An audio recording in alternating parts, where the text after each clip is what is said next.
오늘 본문 말씀을 중심으로 내 이름으로 모인 곳에는 라는 제목으로 말씀을 전하겠습니다. 우리는 이렇게 생각합니다. 큰 교회는 강한 교회다. 작은 교회는 약한 교회다. 라는 일반적인 도식을 가지고 바라보는 경우가 참 많습니다. 사이즈도 크니까 사람이 많이 모이겠지, 재정이 풍성하겠지, 그러니까 그런 교회는 크게 강하게 쓰임받겠지. 교회가 작으니까 인원도 작고 재정도 적을 것이고 또 그런 교회는 큰 일을 하지 못할 거야 라는 그런 생각 가운데 있습니다. 그러나 실질적으로는 크지만은 약한 교회도 참 많습니다. 또 반면에 작지만은 강하게 쓰임받는 교회도 참 많습니다. 두세 사람이 내 이름으로 모인 곳에는 나도 그들 중에 있겠다라는 이 말씀. 오늘 이 말씀을 통해서 예수님은 장차 이 땅 가운데 세우실 교회의 성경적인 한 모델을 우리에게 제시하고 있다는 사실을 우리가 분명히 기억할 수 있어야 됩니다. 어떻게 작은 교회가 강할 수 있겠느냐? 이 말씀을 통해서 두세 사람이 모인 그런 교회는 사이즈도 마찬가지고 명수도 마찬가지고 두세 명 가지고 무엇을 할 수 있겠느냐. 그런데 작지만은 강한 교회가 될 수 있는 그 이유에 대해서 오늘 주님은 본문 말씀을 통해서 친절하게 그 정답을 우리에게 소개해 주고 있습니다. 그 정답이 뭘까? 어떻게 작지만은 강한 교회를 이룰 수 있을까? 우리 본문 말씀 다시 한번 우리 읽어보도록 하겠습니다. 시작. 두세 사람이 내 이름으로 모인 곳에는 나도 그들 중에 있느니라. 아멘. 정답을 여러분 찾으셨습니까? 두세 사람이 작지만은 나도 그들 중에 있겠다. 강하게 쓰임받을 수 있는 것은 바로 그 교회가 두세 사람이지만은 내 이름으로 모일 때에, 주님의 이름을 의지할 때에, 주님을 바라볼 때에, 주님을 믿고 주님께 모든 것을 맡겨드릴 때에 작지만은 언제든지 어디서든지 어떤 상황이든지 간에 강하게 쓰임받는 교회가 될 수 있다라고 말씀하고 있습니다. 자, 그렇다면은 작고 강한 교회는 어떤 교회일까? 작고 강한 교회는 어떤 교회일까? 첫 번째 따라해 보겠습니다. 작고 강한 교회는 기도하는 교회입니다. 사도행전 12장 5절과 12절 말씀에 보니까 이에 베드로는 옥에 갇혔고 교회는 그를 위하여 간절히 하나님께 기도하였더라 라고 얘기합니다. 성령의 충만함이 임한 이후 예루살렘 교회 탄탄하게 부흥성장하고 있습니다. 그러나 하나님의 역사가 있는 곳에는 반드시 그 하나님의 역사를 멈추고 그 역사가 역사되지 못하게 하는 마귀의 또 다른 강력한 역사도 있다는 사실을 우리는 기억해야 됩니다.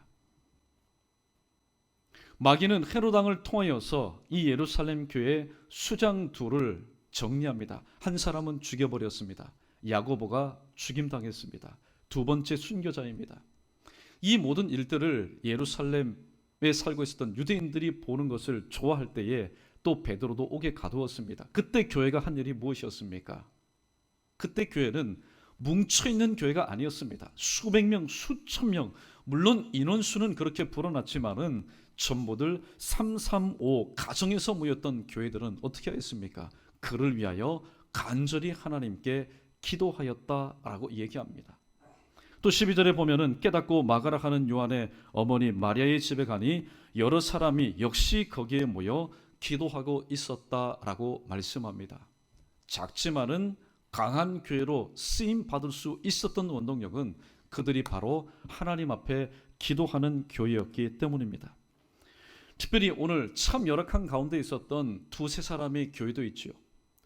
사도행전 16장 25절에 한밤중에 바울과 실라가 기도하고 하나님을 찬송하며 죄수들이 들었다라고 얘기합니다. 문자적으로는 같은 방, 옆방에 있었던 죄수들이 들었지만은 그 기도와 찬송을 누가 들으셨습니까? 여호와 삼마, 바로 거기 계신 하나님, 빌립보 옥중에 함께 계시는 하나님도 들으셨다라고 말씀하고 있습니다. 우리는 빌립보 감옥에 있었던 이 바울과 실라를 그냥 보냄을 받은 사도 또 동역자로만 생각하는데, 사실 이 바울과 실라의 그 정체성이 뭡니까? 그들의 신분이 뭡니까? 교회라는 겁니다. 그들 교회, 이 두 교회, 바울이라는 교회와 실라라는 교회는 지금 빌립보 감옥 안에 인간의 힘으로는, 인간의 능력으로는 도저히 빠져나올 수 없는 그 감옥 가운데 투옥되었습니다. 그러나 이들이 무엇을 통해서 내 이름으로 모인 곳에, 내 이름으로 모인 곳에 나도 그들 중에 있겠다. 그래서 바울과 실라는 이 주님의 말씀을 붙잡고 함께 기도할 때에 바로 이 모든 것을 허락하신 하나님께서 그 자리에 임재하여 주셔서 모든 것들을 풀고 자유하는 그런 삶을 살 수 있도록 길을 열어주셨다고 말씀하고 있습니다.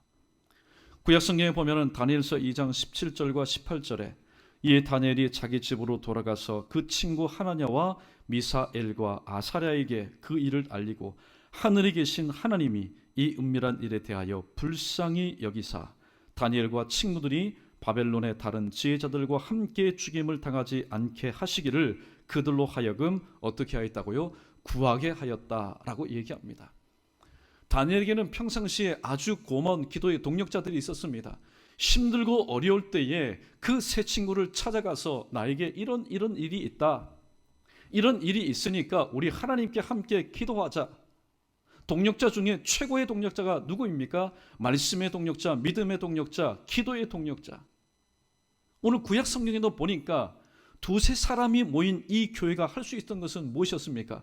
이 되어진 일, 엄청난 왕명 앞에서 자칫 잘못하면은 내일 아침에 송장이 될 수밖에 없는 상황이었지만은 그날 그들이 모여서 하나님 앞에 기도할 때에, 기도하는 곳에, 주님의 이름으로 모인 곳에 하나님께서 역사하셔서 그 피할 길을 허락하여 주심으로 능히 감당하게 하셨다고 말씀하고 있습니다.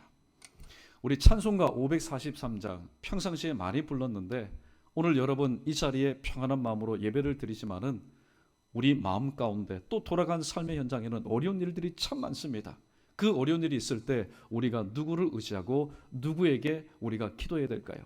이 모든 상황을 염두에 두시면서 543장 우리 함께 찬양 올려드리겠습니다.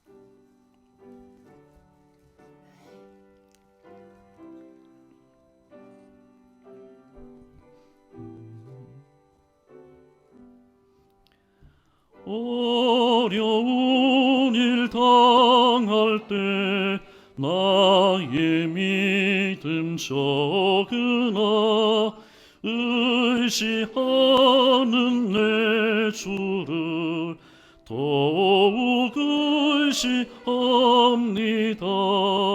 세월 지나갈수록 의지할 것뿐일세. 무슨 일을 당해도 예수 의지합니다. 성령께서 내 마음 밝히 비춰주시니 인도하심 따라서 주만 의지합니다. 세월 지나갈수록 의지할 것뿐일세. 무슨 일을 당해도 예수 의지합니다. 밝을 때의 노래와 어두울 때의 기도로 위태할 때 도움을 주께 간구합니다. 세월 지나갈수록 의지할 것뿐일세. 무슨 일을 땅에도 예수 의지합니다. 생명 있을 동안에 예수 의지합니다. 천국 올라가도록 의지할 것뿐일세. 세월 지나갈수록 의지할 것뿐일세. 무슨 일을 당해도 예수 의지합니다.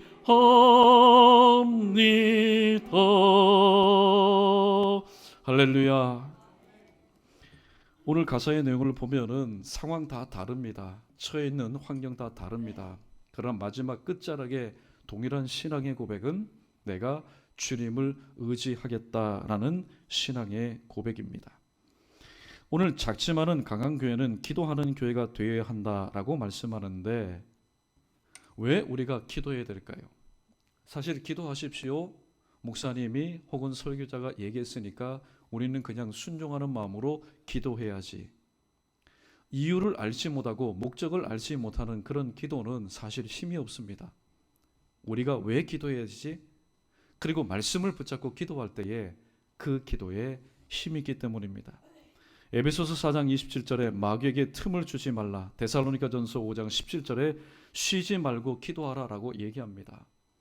사실 오늘 이 메시지는 여러분들에게만 해당되는 것이 아니라 저에게도 해당되는 말씀입니다. 기도하는 것을 쉬어보니 또 쉬지 말고 기도하지 않고 기도에 어떤 틈이 생기니 여러 가지 많은 일들이 일어납니다. 내가 스스로 만든 일 아닙니다. 하나님의 뜻대로 살려고 하는 내 자신이 기도를 통해서 지금까지는 하나님과 원만한 관계를 지속하였는데 마귀가 삐짓고 들어올 틈이 없었는데 내가 기도를 하지 않으니까 힘이 들던 어떤 상황을 통해서 간에 기도하지 않으니까 기도를 쉬니까 그것이 틈이 되었더라. 마귀에게 틈을 주지 말라 그랬는데 마귀가 들어올 틈이 되었고 그래도 깨닫지 못하고 기도하지 않았더니 그 틈이 사이즈가 커서 구멍이 되었더라. 그래도 여전히 깨닫지 못하고 가만히 있었더니 틈이 구멍이 되고 구멍이 통로가 되어버려서 마음대로 눈으로 봅니다. 마귀가 역사하는 것이 눈으로 보이고 귀로 들리고 또 느껴지지만은 오늘도 그럼에도 불구하고 깨닫지 못할 때에 오늘 우리는 연약한 내 모습, 완전히 주저앉는 내 모습을 바라보게 됩니다. 사실 교회에 어떤 사역이 있고 교회에 어떤 큰 일이 일어났을 때 성도들은 말하지 않아도 기도합니다. 335 모여서 기도합니다. 그러나 이제 무더운 여름 날씨를 맞이해서 구역 연합 예배를 드레몬에서 한 두 달 동안 공식적인 모임은 갖지 않습니다. 그러면 일단 무엇이 풀어질까요? 마음의 긴장감이라는 것이 풀어집니다. 구역장 권찰도 마찬가지고 구역원들도 마찬가지고 그동안에 이렇게 모였는데 이제는 모이지 않아도 되는구나. 자유로운 그런 마음이 듭니다. 그러면 사람이 그렇지 않습니까? 무엇인가 조여졌을 때 하나님 앞에 기도하고 간절히 기도하지 모든 것들이 평탄하고 자유의 몸이 될 때, 자유의 시간이 될 때에 그렇게 기도하지 않는다는 겁니다. 이때 바로 마귀로 하여금 틈타지 말게 하라. 마귀가 굉장히 좋아하는 틈은 무슨 틈이라고 얘기했습니까? 빈틈 아닙니다. 바로 기도의 틈입니다. 그렇기 때문에 작고 강한 교회는 기도하는 교회라고 말하는데 구역 연합 예배를 통하여서 또 어느 일정 기간 동안 공식적으로 모이지 않는다 할지라도 작고 강한 교회는 기도하는 교회인데 기도함을 통하여서 마귀에게 틈을 주지 않고 쉬지 말고 기도하여서 하나님과의 지속적인 관계를 유지하며 하나님께서 세우신 각 가정교회와 지역교회를 온전히 이루어 나가는 교회, 그런 교회가 2000년 전에 주님께서 말씀하신 두세 사람이 내 이름으로 모인 곳에 나도 그들 중에 있겠다라고 말씀하신 작지만은 강한 교회, 바로 이러한 교회 되기를 주님의 이름으로 축원합니다. 두 번째, 작고 강한 교회는 말씀을 사모하는 교회라고 말씀하고 있습니다. 사도행전 17장 11절 말씀에 베레아에 있는 사람들은 데살로니가에 있는 사람들보다 더 너그러워서 간절한 마음으로 말씀을 받고 이것이 그러한가 하여 날마다 성경을 상고함으로라고 말씀하고 있습니다.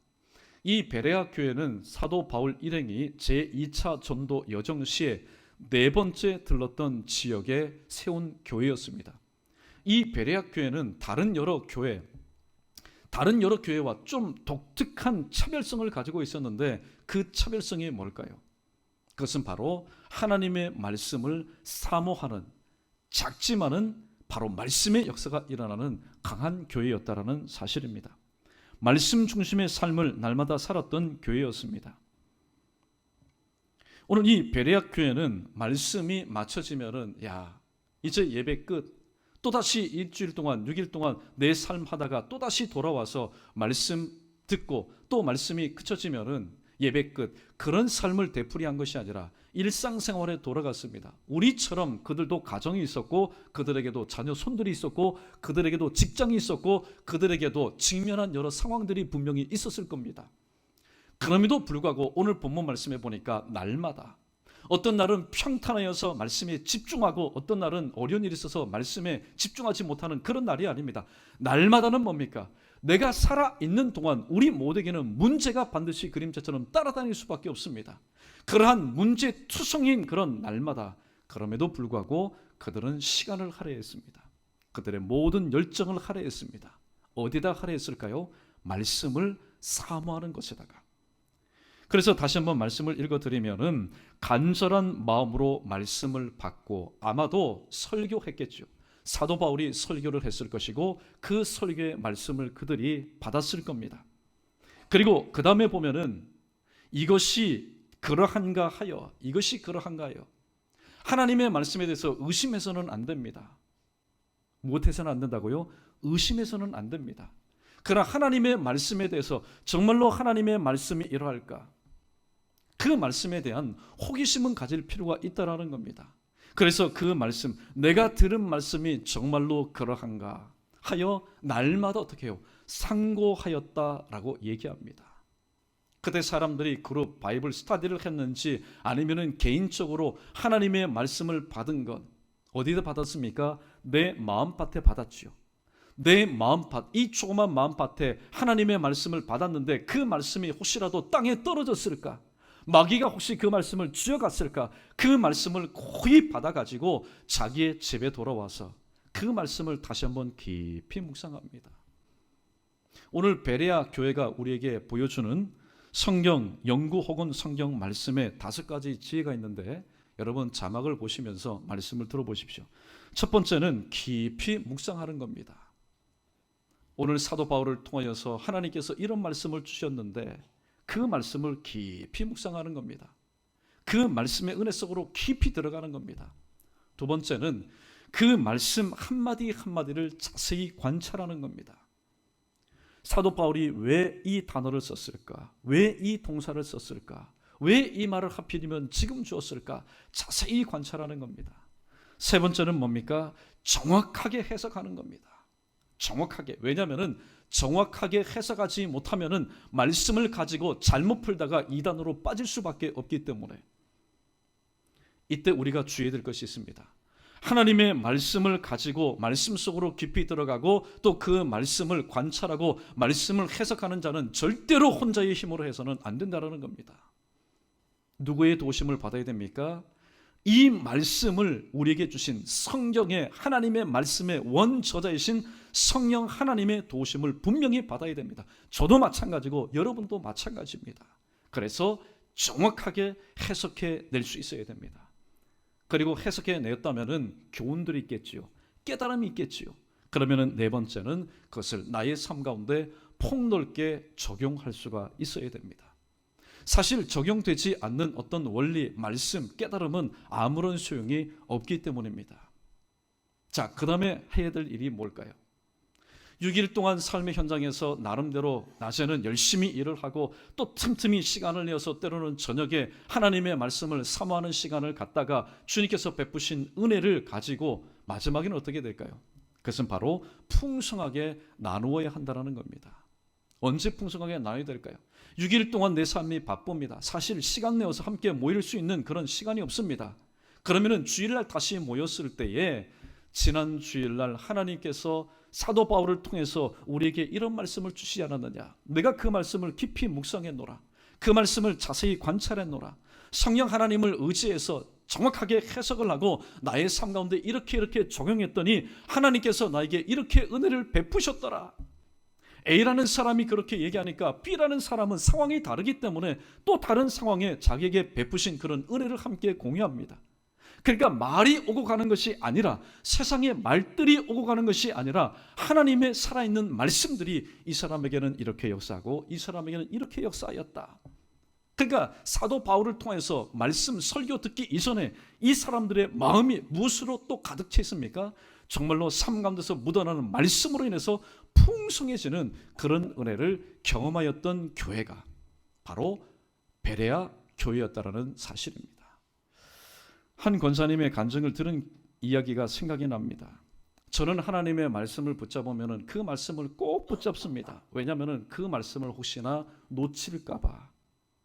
그 말씀을 놓치면 일주일 동안 세상 살아가기 너무나 힘들다라는 겁니다. 왜냐하면 시편 119편 105절 말씀처럼 주의 말씀은 내 발의 등이요 내 길의 빛이라고 했는데, 주일날 주신 그 말씀, 일주일 동안 내 삶을 밝힐 등과 빛인데 그 말씀을 내가 꼭 붙잡지 않으면, 놓쳐버리면 백주대낮인들 못합니까? 영적인 세상은 백주대낮 아무리 낯이 밝다 할지라도 영적인 세상 가운데서는 말씀을 붙잡지 않으면 얼마든지 기가 막힐 웅덩이와 수렁 가운데 사망의 음침한 골짜기에 빠질 수가 있기 때문에 저는 이 말씀을 꼭 붙잡습니다. 그리고 이 말씀을 날마다 묵상합니다. 왜냐하면 날마다의 상황이 다르기 때문에 오늘 이 말씀을 붙잡는데 그날 상황이 다르면 이 말씀은 또한 어떻게 역사하실 것인가? 그래서 나는 그 말씀을 되씹고 또 되씹으면서 살아갑니다. 그리고 준비하는 가운데 또다시 주일날 와서 또 다른 하나님의 말씀을 사모하니 저야말로 말씀의 사람, 말씀이 인도하는, 말씀이 없으면 도무지 살아갈 수 없는 그런 삶을 살아갑니다 라고 고백하는 것을 들은 적이 있습니다. 작지만 강한 교회는 말씀을 사모하는 교회입니다. 당연하지요. 왜냐하면 교회의 양식은 무엇입니까? 바로 생명의 양식인 하나님의 말씀, 그리고 생명수 되신 하나님의 말씀이기 때문입니다. 한 가지 예를 들면 민수기 21장 8절과 9절에 보면은 오늘 이런 말씀이 기록되어 있습니다. 바로 광야에서 이스라엘 백성들이 하나님 앞에 입술로 범죄하고 원망할 때에 하나님께서 불뱀을 통하여서 그들을 물게 하셨고, 죽어가는 와중에 오늘도 모세의 중보 기도를 통하여서 하나님께서 처방전을 허락하셨는데 그 처방전은 바로 노뱀을 장대 위에 높이 달아라. 그것을 보는 자마다, 쳐다보는 자마다 살게 될 것이다. 그런데 그 말씀을 깊이 묵상합니다. 또 그 단어를 자세히 관찰합니다. 불뱀이 도대체 무엇일까? 세 번째 단계, 정확하게 해석을 해야 되는데 내 머리에서는 해석할 방법이 없습니다. 그런데 오늘 요한복음 3장 14절과 15절 말씀을 딱 보니까 어떻게 해요? 정확하게 해석할 수 있는 또 다른 말씀이 준비되어 있었습니다. 모세가 광야에서 뱀을 든 것 같이 인자도 들려야 하리니 이는 그를 믿는 자마다 영생을 얻게 하려 하심이라. 이야, 기가 막힌 해석입니다. 성령 하나님께서는 이 말씀을 주시고 그 말씀에 대한 해석을 사람의 어떤 궁구와 노력과 연구를 통해서 해석하게 하시는 것이 아니라 이미 또 다른 말씀을 통해서 이미 해석해 두셨습니다. 그래서 우리가 성경 말씀을 읽거나 묵상하고 연구할 때 성령 하나님을 의지해야 될 이유가 바로 여기 있는 겁니다. 하나님 깨닫게 해주십시오.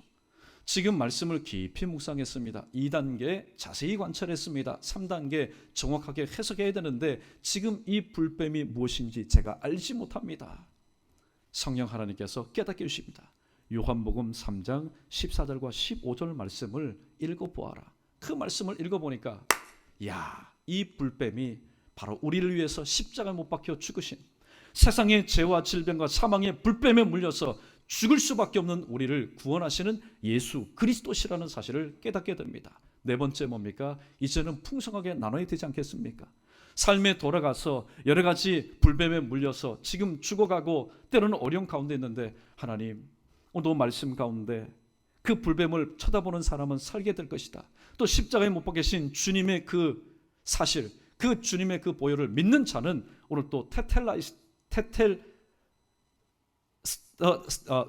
테텔레스타에 다 이루었다라고 말씀하셨는데, 오늘 내가 이 삶을 내 삶 가운데 적용해 볼 때 말씀이 나에게도 오늘 또 이루어질 줄로 믿습니다. 그렇게 풍성하게 어떻게 해요? 삶 가운데 적용하고 돌아왔을 때에 하나님께서 지난주에 내게 이런 말씀을 주셨는데 내가 참 궁금했다. 그 단어가 무엇인지 몰랐는데 내가 하나님 앞에 기도할 때에 성령께서 가르치셨다. 그래서 내가 십자가에 달리신 그 주님의 보혈과 은혜를 묵상하며 살았더니 하나님께서 내 힘과 내 능력으로 감당할 수 없는 이 모든 삶 가운데 찾아오셔서 터치, 어루만져 주시고 치료해 주시고 치유해 주셨다. 오늘 이것이 바로 베레아 교회 성도들의 날마다의 말씀을 사모하는 삶이었습니다.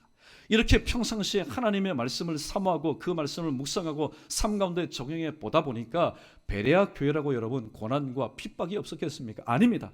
예수 그리스도를 믿는 곳에는 다 이 모든 것이 있었습니다.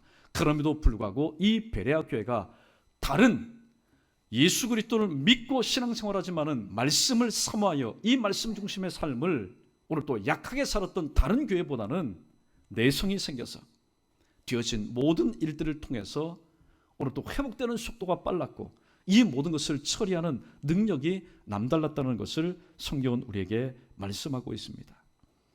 말씀을 사모하는 교회에게 또 임하는 유익이 한 가지 있는데 그 유익은 뭘까요? 말씀을 사모할 때에 성령의 충만함이 임한다는 겁니다. 사도행전 10장 33절에 내가 곧 당신에게 사람을 보내었는데 오셨으니 잘하였나이다. 이제 우리는 주께서 당신에게 명하신 모든 것을 듣고자 하여 다 하나님 앞에 있나이다 라고 오늘 이방인인 고넬료라고 하는 백부장이 오늘도 성령께서 보내신 베드로 앞에서 고백한 내용입니다. 오늘 이 고넬료의 마음은 참 순수했던 것 같습니다. 우리가 당신을 청하였더니 잘 오셨습니다. 그 뒤의 내용, 이제 우리는 주께서 당신에게 명하신 모든 것을 듣고자 하여, 모든 것을 듣고자 하여, 책망이면 책망도, 조언이면 조언도, 어떤 말씀이든 간에 우리가 다들 준비가 되어 있습니다. 첫 번째 뭡니까? 말씀을 사모하는 마음을 가지고 지금 기다리고 있다는 겁니다. 두 번째는 뭡니까? 옥토와 같은 마음, 어떤 말씀이든 간에 다 받아들일 만한 열린 마음을 가지고 있었습니다. 그리고 오늘 베드로 앞에 그들이 앉아 있었지만은 이 고넬료는 하나님 앞에 우리가 있다라고 신전의식을 가지고 지금 하나님의 말씀을 들을 준비가 되어 있었습니다. 그런데 사도행전 10장 44절에 보면은 베드로가 이 말을 할 때에 성령이 말씀 듣는 모든 사람에게 내려왔다라고 말하고 있습니다. 이 말이 뭘까요? 그를 믿는 사람들이 다 그의 이름을 힘입어 죄 사함을 받았느니라 라고 말씀을 선언할 때에 오늘 그 말씀이 나에게 주시는 말씀입니다. 성경에는 기록되어 있지 않지만은 고넬료를 비롯해서 그의 자녀들, 그의 식솔들, 그의 모든 사랑하는 친지들이 무엇을 통해서 화답했을까요? 아멘 하지 않았겠습니까? 아멘 할 때에 그 역사가 바로 이들 가운데 일어났다라고 말씀하고 있습니다. 그러므로 우리도 작지만은 강한 교회, 예수님께서 그렇게 제시하신 교회상이 작지만은 강한 교회가 될 수 있는 것은 내 이름으로 모인 곳에 있는 기도하는 교회, 또 하나님의 말씀을 사모하는 교회라고 말씀하는데, 오늘 우리 교회 가운데 이런 역사가 좀 일어났으면 좋겠습니다. 지상교회 가운데 이런 역사가 일어났으면 좋겠습니다. 성령 충만함 받은 것, 어디 기도원에 가서 40일 금식 기도하고 7일 기도하다가 내 성령 충만 받았다라고 하는 그런 소식보다는 오늘도 평범하지만은 오늘도 열린 마음, 하나님 앞에서 예배하는 그런 마음, 그리고 말씀을 사모하는 마음으로 고넬료와 그의 식구들처럼 하나님의 말씀을 들을 때에 그 말씀이 아멘하며 그 말씀을 듣는 심령들 가운데 정말로 불의 혀와 같이 임하여서 하나님의 귀한 사역들을 힘있게 감당할 수 있는 작지만은 강한 교회, 베레아 교회 혹은 고넬료에 세워진, 고넬료가 축축이 된 이 가이사라의 그런 교회뿐만이 아니라 또 우리 교회 되기를 주님의 이름으로 축원합니다. 세 번째, 작지만 강한 교회는 세상의 칭찬을 받는 교회라고 말씀하고 있습니다. 로마서 14장 18절에 이로써 그리스도를 섬기는 자는 하나님을 기쁘시게 하며, 어떻게 우리가 하나님을 기쁘시게 할 수 있습니까?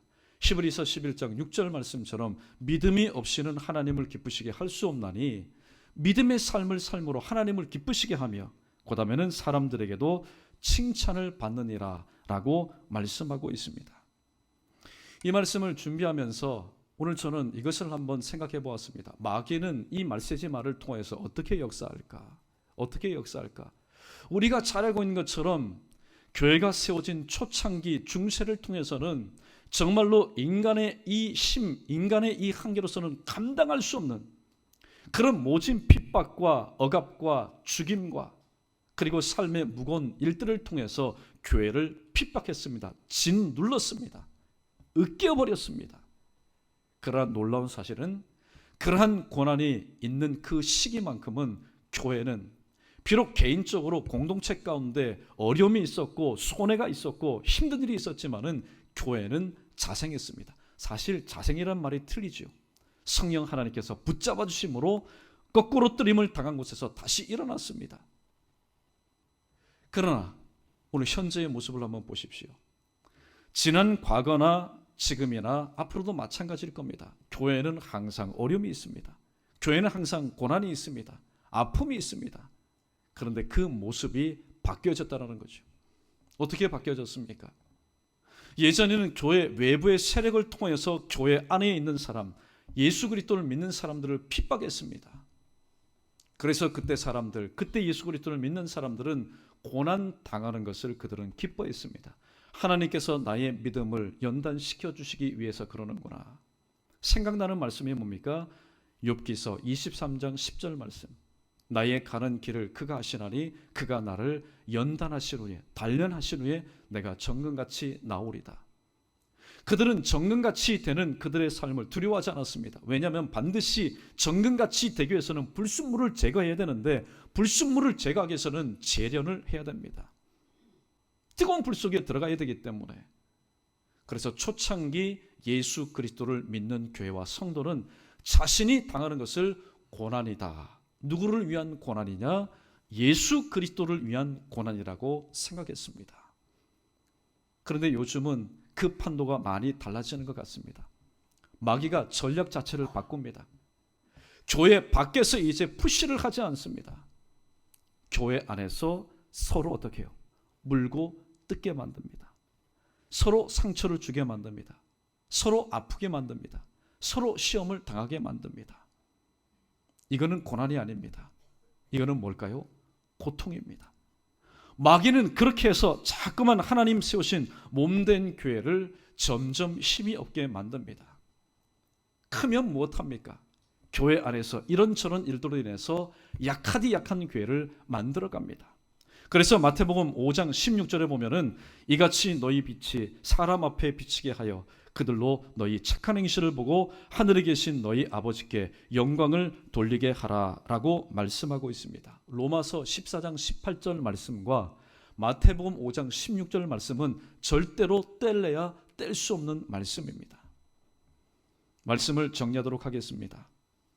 오늘 예수님은 두세 사람이 내 이름으로 모인 곳에는 나도 그들 중에 있겠다라고 말씀하시면서 주님께서 이 땅 가운데 세우시고자 하셨던 바로 교회의 성경적인 상을 오늘 우리에게 제시해 주고 있습니다. 그 교회상은 어떤 교회일까요? 바로 작지만은 강한 교회.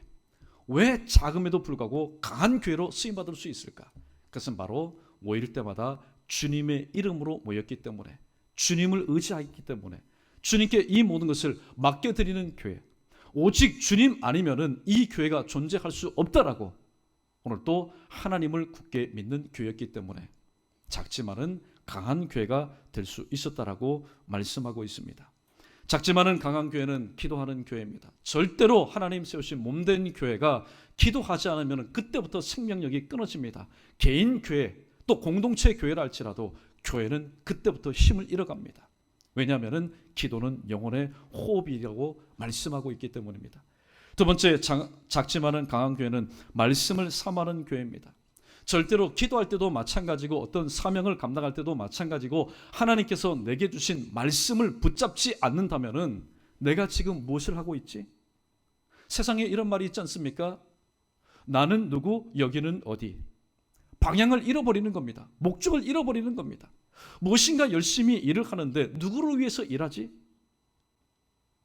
그렇기 때문에 작지만 강한 교회로서 살아남기 위해서는 말씀을 삼하는 교회, 베레아 교회처럼 깊이 말씀을 묵상하고 또 그 말씀을 자세히 관찰하고 그리고 정확하게 해석해내고 그리고 폭넓게 적용하고 그리고 풍성하게 그 말씀을 함께 나누는 교회가 되어야 됩니다. 마지막으로 작지만은 강한 교회는 하나님께 칭찬받고 하나님께 기뻐하심을 받지만은 세상 사람들에게도 바로 칭찬받는 교회가 되어야 한다라고 말씀하고 있습니다. 두세 사람이 모인 교회, 여러분 크다고 말할 수 없습니다. 작습니다. 그럼에도 불구하고 강할 수 있는 것은 바로 주님께서 그 교회와 함께 하시기 때문에 기도하는 교회와 함께 하시고 말씀을 삼하는 교회와 함께 하시고 하나님께 기뻐하심을 받고 세상 사람들로 칭찬받는 교회와 함께 하시기 때문입니다. 아무쪼록 주신 이 말씀 다시 한번 마음 가운데 깊이 되새기시고 이제 오늘 구역 연합 예배 이후에 여러분들은 9월 달에 다시 회집될 때까지 한 2달 동안 여러분은 이제 공식적인 모임을 갖지 않을 겁니다. 그러나 돌아간 삶의 현장에서도 또 개인적으로 각 가정적으로 여러분이 작지만은 강한 교회, 바로 작지만은 주님의 이름으로 모일 때에 강하게 쓰임받는 그런 교회로서 2달 동안 잘 준비되어서 허락하신 하반기에 하나님 은혜 가운데 오늘 또 이 사도행전에 등장하는 많은 초대교회들처럼 주님의 역사가 나타나는 그런 기회로서 쓰임받는 저와 여러분 우리 모두 되기를 주님의 이름으로 간절히 축원합니다.